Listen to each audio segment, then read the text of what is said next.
Islamabad high court ने वकला को शहबाज गिल से मुलाकात की इजाजत दे दी है। इससे कबल ये कहा जा रहा था कि पाकिस्तान तहरीक इंसाफ और उनके वकला को खासी तशवीश है इस बात पर कि उन्हें शहबाज गिल से मुलाकात करने नहीं दी जा रही, और अब यह खबर सामने आई है कि इस्लामाबाद हाई कोर्ट ने वकला को शहबाज गिल से मुलाकात की इजाजत दे दी है। एडवोकेट जनरल इस्लामाबाद ये कहते हैं कि उन्हें हुक्म दिया जाए कि वकला मोबाइल फोन ना लेकर जाएं।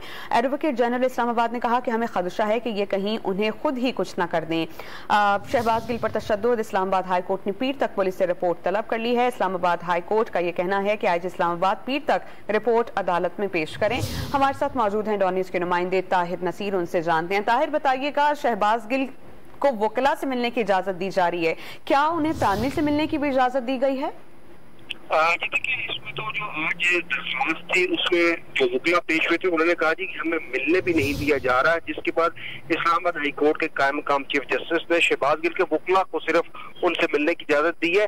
इस पर एडवोकेट जनरल ने यह एक एतराज उठाया कि हुक्म दिया जाए वकला मोबाइल फोन ना साथ लेकर जाए, क्योंकि हमें खदशा है कि कहीं उन्हें खुद ही कुछ ना कर दिया। एडवोकेट जनरल ने ये खदशा जाहिर किया है। तमाम अदालत ने शहबाज गिल के वकला को उनसे मुलाकात की इजाजत दे दी और शहबाज गिल पर तशद्दुद करने के हवाले से इस्लामाबाद हाई कोर्ट ने पीर तक पुलिस से रिपोर्ट भी तलब कर ली। आईजी इस्लामाबाद को पीर के रोज रिपोर्ट अदालत में पेश करने का हुक्म देके सिर्फ जो वकला है उनको मिलने की इजाजत दी गई है। जी ताहिर, बहुत शुक्रिया आपका।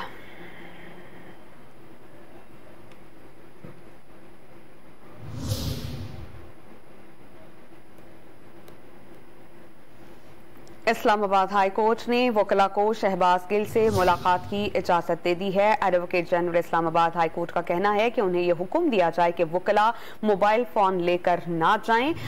एडवोकेट जनरल इस्लामाबाद ने खदशा जाहिर किया कि ये कहा कि हमें यह खदशा है कि कहीं उन्हें ये वकला ही कुछ ना कर दें। शहबाज गिल पर तशद्दुद के हवाले से इस्लामाबाद हाई कोर्ट ने पीर तक पुलिस से रिपोर्ट तलब कर ली है। आईजी इस्लामाबाद पीर तक रिपोर्ट अदालत में पेश करेंगे, इस्लामाबाद हाई कोर्ट का ऐसा कहना है।